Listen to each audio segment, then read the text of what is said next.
pouvoir a toujours joui de plus de crédit que le savoir. Le pouvoir, la manipulation, la magie, toujours les hommes ont recherché et ont été séduits par le mystérieux, le merveilleux, l'inexplicable. Au fond, vous aussi, vous aimez ce qui vous épate, vous adorez être mystifié.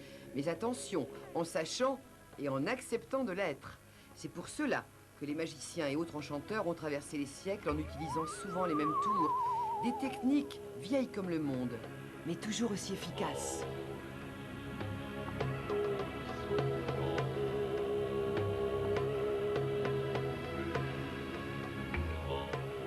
C'est le côté arnaque, c'est le côté spectacle, c'est le côté rêve, et puis c'est aussi le côté saltimbanque. Moi, je suis passionné par le spectacle de saltimbanque, sous toutes ses formes, et c'est vrai qu'au départ, la magie, elle est née dans la rue, avec les escamoteurs, avec les boneteurs, avec les gens qui transformaient les trucs en machins ou les machins en trucs, et donc c'est comme ça que ça m'a passionné.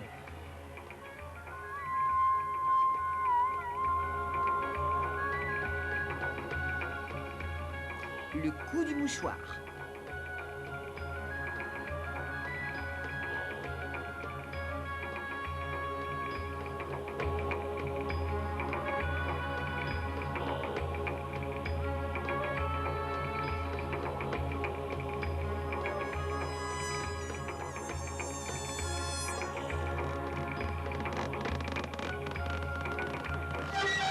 Alors c'est vrai, vous êtes un sorcier? Alors là, pas du tout. Non, non, on se sert de technique avant tout, mais uniquement de technique. On n'a aucun pouvoir, et ça, on le dit haut et fort. Pourtant, il y a quand même pas mal de gens qui se disent aujourd'hui sorciers, qui ont vraiment de vrais tours. Alors là, on demande toujours à voir, nous, illusionnistes, puisqu'on connaît quand même beaucoup de techniques, et on essaye de voir un petit peu au niveau de ces truqueurs, s'il n'y en a pas quelques-uns qui se servent de nos techniques. Escamotage, illusion d'optique. Au fond, les magiciens sont le nec plus ultra des techniciens. Un peu de physique, un peu de chimie. On regarde un tour et on imagine un petit peu sa conception. Et on s'aperçoit que des magiciens ont dû travailler énormément pour arriver à tromper un petit peu le public. Et c'est en ça, si vous voulez, que la collection est aussi intéressante.